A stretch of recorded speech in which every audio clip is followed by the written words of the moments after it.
Hey, if you feel like an imposter, this episode's for you. I'm sharing 5 ways you can kick imposter syndrome to the curb. Welcome to Small Business Big Visibility, the podcast empowering you, adventurous small business owners, to attract your ideal customers and boost your revenue. I'm your host, Jason McKenzie. Each week, we'll explore easy to implement tools and strategies to take your business to new heights and build the lifestyle you want. If you're ready for more profits and less stress, let's get started. So imposter syndrome, it's often described as this feeling that you're not good enough. You didn't go to the right school, you don't have the right education, you don't know the right people, you don't do it the right way, you don't have the right skills. Someone's gonna find out that you actually did this a different way than the norm. And I have so many friends who they either can't sleep at night, they'll stay up till 2 in the morning because they can't sleep and their body just kicks into this syndrome, or they'll wake up at like 2, 3 in the morning and they'll just sit there stressing, staring at the ceiling for hours, thinking about, oh man, I didn't go to the right school, I didn't get the normal degrees, I went about this a different way than other people. Imposter syndrome can really hit anyone at any stage. And I think it's probably a close cousin to stage fright. But what exactly is it? Why do we get it? And how do we overcome it? Let's dive into that. So here's my experience. My body is trying to protect me. I believe that. My subconscious is trying to protect me. Historically, there were a lot of external threats. In today's society, not so much. We don't really have the same threats that we used to have.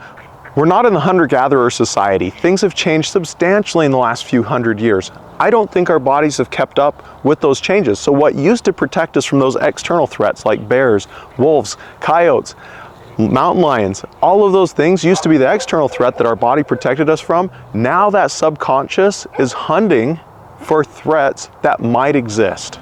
So often, our subconscious, it's going out there and it's looking around at what could be a potential threat in the future. So often what's going to happen is if you're feeling stuck, or you've completed a lot of work and you're now thinking about that work that you did, or you're thinking about that, maybe the big bid that you just put out there, or you're contemplating going out in public and talking to people, your subconscious is going to look forward or look backward at those scenarios and try and project what could happen to you in the future.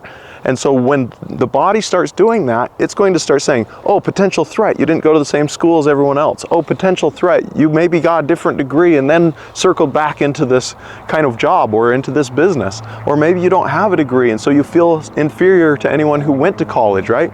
And so I think what we can do is we can help the body recognize that those aren't necessarily what's going to happen, and we can move on from it. So here's the 5 ways I've found that can help you overcome when your body's telling you that you're not good enough. So step number 1, you can simply smile.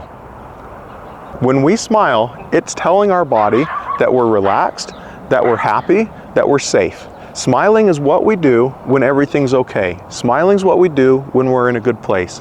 So if our body's in that mode of looking for threats and we're physically smiling, that's sending a signal to the body, we're in a good place, you can settle down. All right, technique number 2 is affirmations. You can verbally tell yourself that you are good enough. This works best if you say it out loud. So say something like, I have the skills, I have the expertise, I am good enough, and I do a good job. And if you want to supercharge the affirmations, this can really work well if you're standing in front of a mirror, staring at yourself in the eyes. All right, tip number 3 is called EFT. And if you're not familiar with this, EFT is absolutely amazing. It's helped so many people in so many ways. Go look up on YouTube EFT. You're going to find that there's a number of different modalities for EFT, but essentially what it comes down to is you'll tap on certain parts of your body, maybe on your head, different parts of your face, chest, even on your hands, and while you're tapping, you're going to say certain things to yourself out loud. Now, I'm no EFT practitioner, but there are a number of people who are experts who have created numerous videos on YouTube, so I'd challenge you to go check out EFT and see some of the ways that EFT could help you overcome this imposter syndrome. Number 4 is take action. Go do something physical. Go running, go cycling, go play basketball, go out and go swimming. Go do something that requires your full mental attention.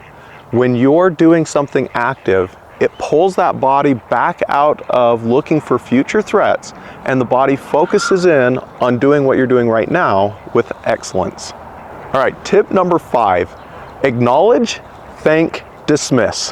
When these thoughts start hitting you and you're just getting pelted like the little kid in a snowball fight and your body's coming after you with all it's got, you can simply stop, physically stop, take a moment, and acknowledge that thought. Say something out loud like, wow, I'm feeling like I'm not good enough, or I'm feeling like a fraud. Whatever those feelings are, say it out loud. Then you're going to thank your body. So say, thank you, body, for sharing this feeling with me. Then you're going to say, let's now focus on how to solve this problem. And then maybe it's a problem at work, maybe it's an idea you're trying to work on, but be very specific and give it a new problem to do and solve. Now, of these 5 techniques, some are going to work better than others, and sometimes one will work really well, and then another time it might not. So practice it, play with it, figure out which ones work for you, and sometimes you have to combine more than one of these to really get good success.